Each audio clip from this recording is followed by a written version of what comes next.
اللہ کی حاکمیت کے تحت مسلمانوں کی حکومت کا یہ تو پہلی ڈیفینیشن ہے، وہ یاد کر لیجیے۔ اب دوسری بات یہ سمجھ لیجئے کہ ایک زمانے میں حکومت بڑی سادہ ہوتی تھی، کوئی لمبے چوڑے ادارے نہیں ہوتے تھے، یہ عدلیہ ہے اور یہ مقننہ ہے اور یہ انتظامیہ ہے اور یہ فلاں ہے اور یہ فلاں ہے اور یہ پارلیمنٹ ہے اور یہ کانگریس ہے، یہ چیزیں تو نہیں تھی نا۔ آج کے دور میں جیسے یہ سائنس کی ایجادات ہیں، یہ ٹیوب لائٹ ہے، یہ کیمرہ ہے، یہ لاؤڈ سپیکر ہے، یہ تو حضور کے زمانے میں بھی نہیں تھے، خلفائے راشدین کے زمانے میں بھی نہیں تھے، لیکن یہ کہ ان چیزوں کو ہم استعمال کر رہے ہیں، اگر استعمال ہے اللہ اور اس کے رسول کی مرضی کے مطابق تو یہ مسلمان ہے۔ اگر اسی میں گانے نشر کرنے شروع کر دیے جائے، اسی روشنی میں ڈانس کی اور راگ رنگ کی محفل نچا دی جائے تو یہ اس کا غلط استعمال ہے، کافرانہ استعمال ہے۔ اسی طریقے سے سمجھ لیجئے حکومت اور ریاست کے جو ادارے وجود میں آ چکے ہیں،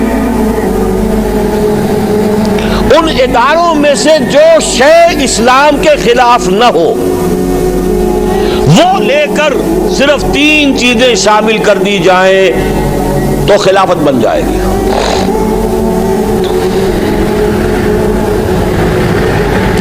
وہ ادارے کیا ہیں؟ جیسا کہ میں نے عرض کیا، ہر ریاست کا سمجھا جاتا ہے 3 بنیادی ادارے ہیں۔ مقننہ قانون ساز ادارہ ہے، اسے آپ پارلیمنٹ کہہ رہے ہیں، اسے مجلس ملی کہہ لیں، اسے کانگریس کہہ لیں، جو چاہے کہہ لیں۔ سنگل ہاؤس ہو، ڈبل ہاؤس ہو، لوور ہاؤس، اپر ہاؤس، ایک ہی ہو، یہ ساری چیزیں شریعت ان سے بحث نہیں کرتی، اپنے حالات دیکھیے، جس طرح چاہے کیجئے۔ پارلیمنٹری ہو، پریزیڈنشل ہو، شریعت نے کسی کو پابند نہیں کیا، اپنے حالات دیکھو، جس طرح چاہو اختیار کرو۔ یونٹری ہو، فیڈرل ہو، کانفیڈرل ہو، کنفیڈریشن کا نعرہ بھی تو اب دوبارہ لگ گیا ہے نا، ممتاز بھٹو صاحب نے لگا دیا ہے۔ اس سے پہلے فیڈریشن بے نظیر سندھ کے اندر سب سے بڑی فیڈریشن کی طرف سے دفاع کرنے والی ایک یونٹری حکومت بھی ہوتی ہے۔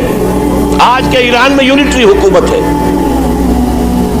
صوبوں میں صرف گورنر ہے جو اپوائنٹڈ ہے، کوئی اسمبلی نہیں، کوئی مجلس نہیں، یونٹری حکومت۔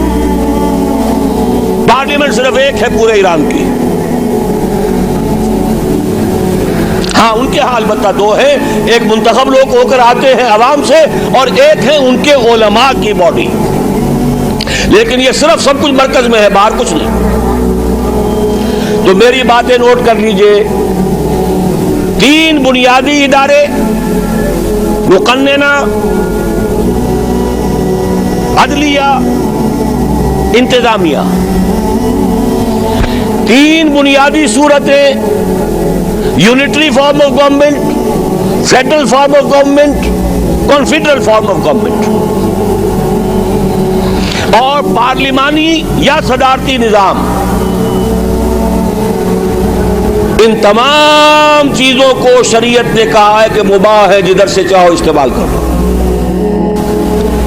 البتہ ایک بات ہے، وہ میری ذاتی رائے ہے، اس میں مجھے کوئی اور اختلاف کر سکتا ہے۔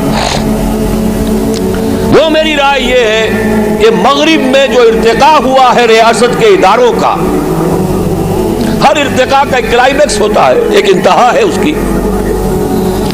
اس کا کلائمیکس میرے نزدیک امریکہ کا صدارتی نظام ہے۔ میں بعد میں عرض کروں گا اس کا سبب کیا ہے۔ میرے نزدیک امریکہ کا جو پورا کانسٹیٹیوشن ہے، 3 چیزیں شامل کر دیجئے وہ خلافت بن جائے گا۔ پہلی چیز، اللہ کی حاکمیت طے کر دیا جائے، چاہے دستور کی پہلی دفعہ یہی ہو کہ اس ملک کا نام یونائٹڈ اسٹیٹس آف امریکہ ہے، یا ہم کہیں اس ملک کا نام پاکستان ہے، وغیرہ وغیرہ، لیکن جو بنیادی بات ہوگی، یہاں حاکمیت اللہ کی ہے، انسانوں کی نہیں۔ ڈیوائن ساورنٹی، سروری زیبا فقط اس ذات بے ہمتا کو